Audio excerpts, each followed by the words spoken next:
नमस्कार दोस्तों, Sangeeta dot Rinku ji YouTube channel में आप सभी का स्वागत है। मैं एक नई और सच्ची घटना के साथ एक बार फिर आप सबके बीच हाजिर हूँ।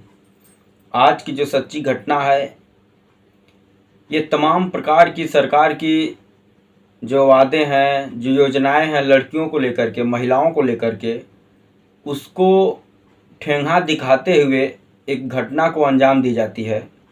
और एक ऐसी लड़की जो अपने जीवन में कुछ करने की ठानी रहती है, अपने माँ बाप जो गरीब रहते हैं उनके जीवन में उजाला लाने की कोशिश करती है और कुछ कर गुजरने की तमन्ना लेकर के मेहनत करती है, संघर्ष करती है अपने जीवन में।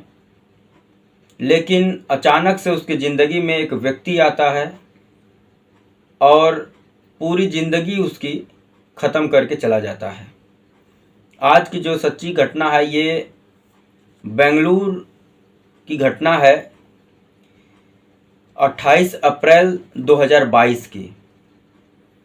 बेंगलुरु में एक लड़की जो बैंक की सरकारी नौकरी के लिए तैयारी करती है और प्राइवेट जॉब भी साथ साथ करती है, ताकि कुछ पैसे आ सकें, जिससे जो तैयारी कर रही है और उसके गरीब माँ बाप जो हैं उनका भी खर्चा चल सके और जो पढ़ाई कर रही थी उसका भी खर्चा चल सके। इसीलिए वो प्राइवेट जॉब कर रही थी। अभी तक तो सब कुछ ठीक चल रहा था, लेकिन उसकी ज़िंदगी में एक लड़का आता है जिसका नाम नागेश बाबू है। वह उससे प्यार करता है, एक तरफा प्यार में वो पड़ जाता है और इस लड़की से बार बार अनुरोध करता है, लेकिन यह लड़की उसके बात को ठुकरा देती है और उसको साफ साफ शब्दों में बोलती है कि मैं ये प्यार वार के चक्कर में नहीं पड़ने वाली हूँ, तुम अपना जो है कि राह अलग कर लो, क्योंकि मेरी लाइफ में कुछ पाने की ख्वाहिश मैं रखती हूँ और इसके लिए मैं मेहनत कर रही हूँ। लेकिन ये जो नागेश होता है, इसका बात को अनसुना कर देता है और इसके पीछे पड़ा रहता है। और ये नागेश जो है, जो लड़की है, इसी के चाचा के रूम में भाड़े पर रहता है। जब ये लड़की तंग आ जाती है, नागेश को बार बार समझाती है, नागेश बात नहीं सुनता है इसका और इसको बार बार छेड़ता है, बार बार परेशान करता है। तो ये लड़की तंग आकर के आखिर में ये अपने चाचा से नागेश की शिकायत कर देती है, उसी चाचा से जिसके रूम में नागेश भाड़े पर रहता था। और जब चाचा से शिकायत करती है तो जो लड़की के चाचा रहते हैं वो नागेश को फटकार लगाते हैं और तुरंत रूम खाली करने की वार्निंग दे देते हैं। नागेश रूम खाली कर देता है और नागेश के घर वालों से भी उसके चाचा नागेश की शिकायत कर देते हैं। अब नागेश जो है गुस्सा हो जाता है इस लड़की के ऊपर और बदला लेने की ठान लेता है। अब 28 अप्रैल 2022 को सुबह सुबह 8:30 बजे वो ऑफिस पहुंचती है अपने, और फर्स्ट फ्लोर पर उसका ऑफिस रहता है। सीढ़ियों से चढ़ रही होती है, उसको आभास होता है कि मेरे पीछे कोई आ रहा है, और वो जैसे ही पलट करके देखती है तो देखते हैं कि नागेश उसके पीछे पीछे आ रहा है।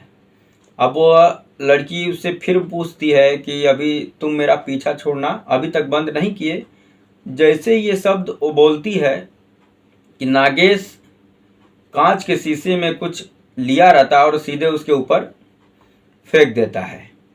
वो और कुछ नहीं, तेजाब होता है। वो लड़की पूरी तरीके से जल जाती है, पूरा उसका चेहरा बदन पूरा जल जाता है और चीखने चिल्लाने लगती है। और इतना में ही नागेश जो है कि भाग जाता है वहाँ से। अब उसके चीखने और चिल्लाने की आवाज़ सुन करके तमाम लोग जुटते हैं और उसको आनन फानन में हॉस्पिटल लेकर जाते हैं। डॉक्टर बताते हैं कि इसके ऊपर तेजाब का अटैक हुआ है और ये पुलिस केस है। अब पुलिस भी इस जो है कि घटना में इन्वॉल्व होती है। पुलिस जब उस लड़की से पूछताछ करती है तो वो लड़की जो है कि नागेश बाबू नाम लेती है, जो कि मेरे चाचा का भाड़ोत्री रह चुका है, मतलब मेरे चाचा के रूम में वो पहले रहता था। मेरी शिकायत पर चाचा उसको निकाल दिए थे। अब जैसे ही पुलिस इस नागेश बाबू का नाम सुनती है तो इस लड़की के घर वालों से भी पूछताछ करती है। तो लड़की के जो घर वाले होते हैं वो भी बताते हैं कि हाँ, वो मेरी बेटी को पिछले कुछ दिनों से परेशान करता था। मेरी बेटी घर पे बात की थी उसके बारे में, और जो उसके चाचा होते हैं वो बताते हैं कि हाँ, वो मेरे ही रूम में भाड़े पर रहता था, जो कि शिकायत मिलने पर मैं उसको रूम खाली करा दिया था। अब नागेश के फैमिली वालों से जब पुलिस की टीम पूछताछ करती है तो पता चलता है कि नागेश उन लोगों के संपर्क में नहीं है, और नागेश जो है कि उसी बेंगलोर में छोटा मोटा एक फैक्ट्री चलाता था। जब पुलिस की टीम उसके फैक्ट्री पर जाती है तो पता ये चलता है कि वो फैक्ट्री 1 हफ्ता पहले ही किसी दूसरे को बेच दिया था।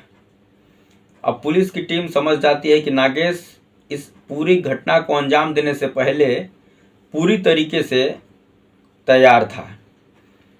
अब पुलिस की टीम उसको जो है कि खोजबीन उसका शुरू करती है, लेकिन कहीं भी पुलिस को उसका पता नहीं चलता है।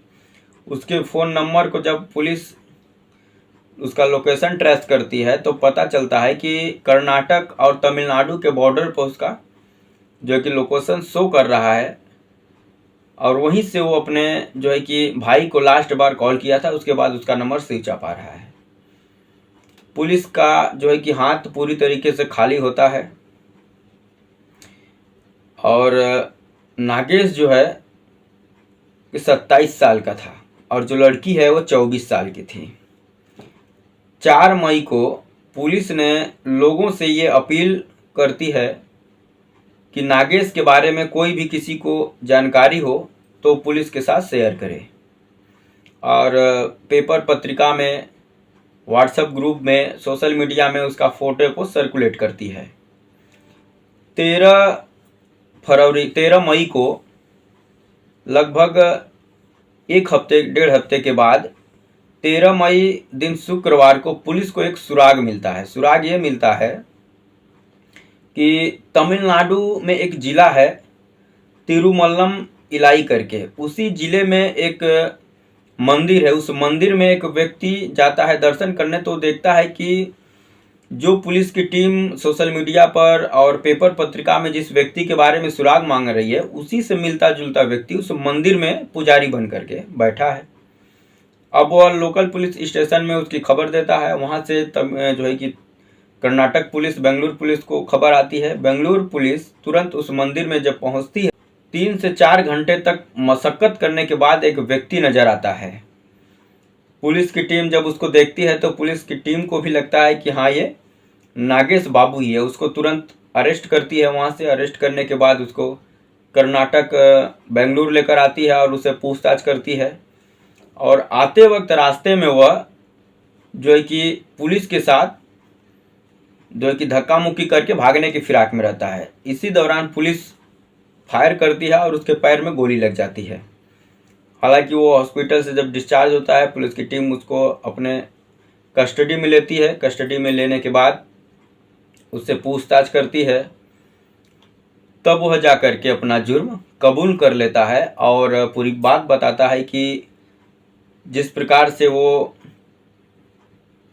बात नहीं मान रही थी लड़की, इसके साथ वह शादी करने वाला था, लेकिन वो शादी से इनकार कर देती है।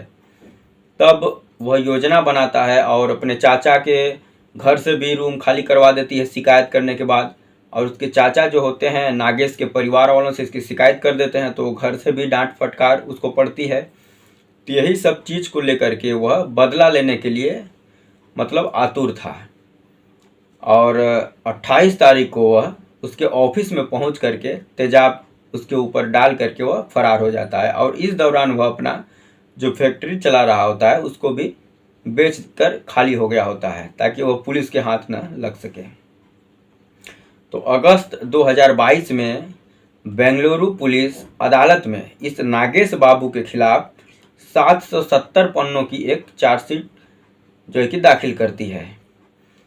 तो यही रही दोस्तों आज की सच्ची कहानी कि किस प्रकार से एक लड़की अपने जीवन में संघर्ष करके कुछ बनना चाहती है, अपने गरीब माँ बाप की सहायता करना चाहती है और लाइफ में आगे बढ़ना की कोशिश करती है, लेकिन एक सिरफिरा उसके लाइफ में आता है और एक तरफा प्यार में पड़ करके ना सिर्फ वो अपनी जो कि जीवन को ख़राब करता है, बल्कि उस लड़की को भी पूरी तरीके से उसके शरीर को, उसके चेहरे को और उसकी पूरी लाइफ को बर्बाद करके रख देता है।